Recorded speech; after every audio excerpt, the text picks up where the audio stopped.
كنتم خير أمة أخرجت للناس. بسم اللہ الرحمن الرحیم نحمدہ ونصلی علی رسول الکریم۔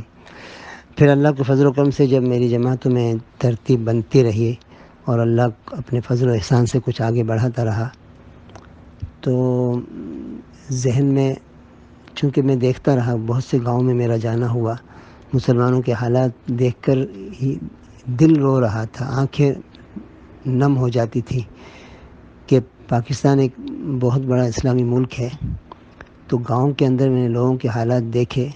واقعی دیکھنا چاہیے جا کر۔ جوان لڑکوں کو میں نے دیکھا، جوان کلمہ نہیں آتا، 22 سال کا جوان لڑکا ہمارے ساتھ ہو گیا، وہ کہہ رہا تھا مجھے نماز بھی نہیں آتی، کلمہ بھی نہیں آتا، مجھے سکھاؤ۔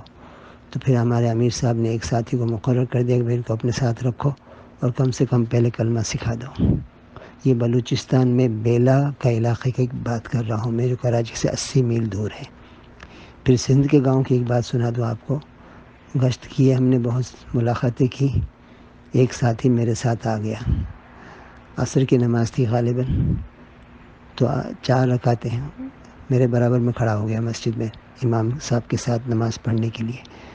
اب نماز میں وہ کبھی دائیں طرف دیکھ رہا ہے، کبھی بائیں طرف دیکھ رہا ہے، وہ 4 رکعت پوری کر نہیں سکا۔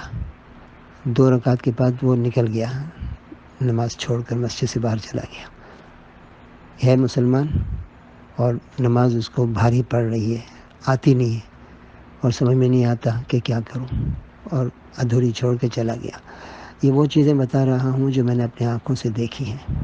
یہ تو اسلامی ملک ہو گیا اور غیر عرب ملک ہو گیا۔ میرا موروکو جانا ہوا تھا، موروکو المغرب جس کو یہاں کہتے ہیں، یہ اسلامی ملک ہے اور عرب ملک ہے۔ میں نے وہاں خود اپنے آنکھوں سے دیکھا۔ وہاں ایک ساتھی کہہ رہے تھے کہ 4 مہینے کے لیے میں گیا گاؤں میں اور پورے 4 مہینے روتا رہا، عربوں کو کلمہ نہیں آتا۔ یہ تو انہوں نے قصہ سنایا۔ اور میں گشت میں نکلا نماز کے بعد، تو ایک آدمی سے انہوں نے میری ملاقات کروائی، وہ ریڑھی لگا تھا، اس پر رسیاں بیچ رہا تھا، انتہائی غریب آدمی تھا، اس کو بھی کلمہ نہیں آتا تھا۔ یہ تو میں نے دیکھا اپنی آنکھوں سے۔ عرب ملک میں عربی کو کلمہ نہیں آ رہا۔ پاکستان کے گاؤں میں نماز تو دور کی بات، قرآن سیکھنا تو دور کی بات، کلمہ بھی نہیں آتا، ایسی بستیاں ہیں۔ تو کیا ہمیں کچھ آگے بڑھنا چاہیے کہ نہیں بڑھنا چاہیے؟ ہمارے مسلمان بن جائیں، ان کے اندر کچھ نہ کچھ اللہ کی معرفت پیدا ہو، اللہ سے تعلق پیدا ہو، اس کے لیے ہمیں کچھ بھاگ دوڑ کرنی ہے۔ تو میں جب سے ایسی سب چیزیں دیکھی ہیں نا، تو بس جی چاہتا ہے کہ روتا رہوں، اللہ سے مانگتا رہوں، پوری امت کے لیے ہدایت کی دعائیں کرتا رہوں۔ بڑا دل پریشان ہو جاتا ہے۔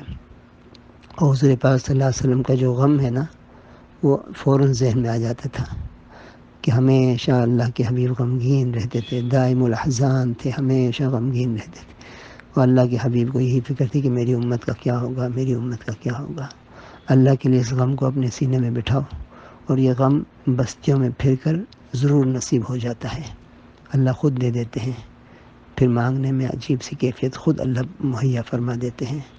اللہ ہم سب کو اپنا تعلق دے، اور حضور پاک صلی اللہ علیہ وسلم کو جو اللہ نے غم دیا تھا، اس کا کچھ ذرہ ہمیں بھی اللہ تعالیٰ عطا فرما دے۔